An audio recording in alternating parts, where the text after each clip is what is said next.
brought to you by V-Guard. Rajkot અગ્નિકાંડમાં મૃતકોના DNA match થયા. ગોંડલના સત્યપાલસિંહ જાડેજા ખરેડાના ડીએનએ મેચ થયા હોવાની વિગત છે. પરિવારે યુવકના અંતિમ સંસ્કાર કર્યા.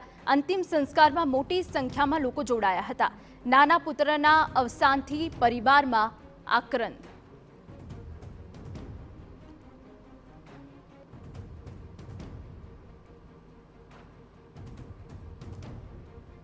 તો પરિવારે યુવકના અંતિમ સંસ્કાર કર્યા અને નાના પુત્રના અંતિમ સંસ્કારમાં મોટી સંખ્યામાં આસપાસના લોકો જોડાયા હતા.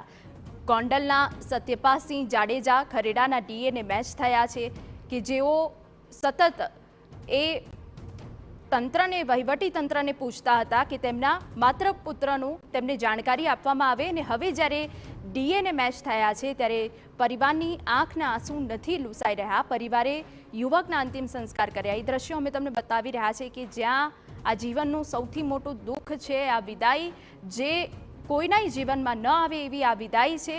અને તેને લઈને અત્યારે આ દ્રશ્યો અમે તમને બતાવી રહ્યા છે કે આખું જે વિસ્તાર છે એ શોકમગ્ન બની ગયો છે. પરિવાર હવે કેવી રીતે એ નાના પુત્રને પાછો લાવશે, એ હવે તેમનો એ જે નાનો પુત્ર હતો, જે ઘરમાં સૌથી લાડકો હતો, તે હવે હંમેશા માટે જતો રહ્યો છે. હંમેશા માટે તેને વિદાય આપી દીધી છે આ પરિવારે. ત્યારે પરિવાર એ સખત આક્રંદ કરી રહ્યું છે. ઘરનો નાનો પુત્ર હંમેશા લાડકો હોય છે અને એ લાડકો પુત્ર જ્યારે ગેમ ઝોનમાં વેકેશન માણવા માટે ગયો હતો ત્યારે આ પરિવારને નહીં ખબર હોય કે એ છેલ્લો દિવસ તેમના પુત્રનો હશે. ત્યારે અંતિમ સંસ્કાર આ પુત્રના કરવામાં આવ્યા હતા. જો કે પરિવારમાં આક્રંદ હતો અને જીવનમાં જે સૌથી મોટું દુઃખ છે આ એ અંતિમ વિદાયનું દુઃખ છે. આ અંતિમ સંસ્કારની ઘડી છે જે કોઈ પરિવાર ક્યારેય જોઈ શકતું નથી. અને તેમાં પણ જ્યારે બેદરકારી અને લાલચથી જો કોઈ આટલી મોટી દુર્ઘટના બની જાય છે અને તેમાં કોઈ સ્વજન જાય છે તો એ દુઃખ તો જોવાતું જ નથી.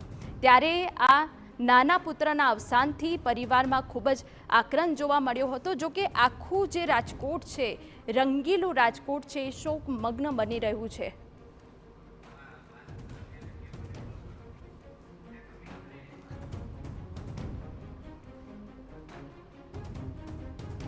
Brought to you by V-Guard.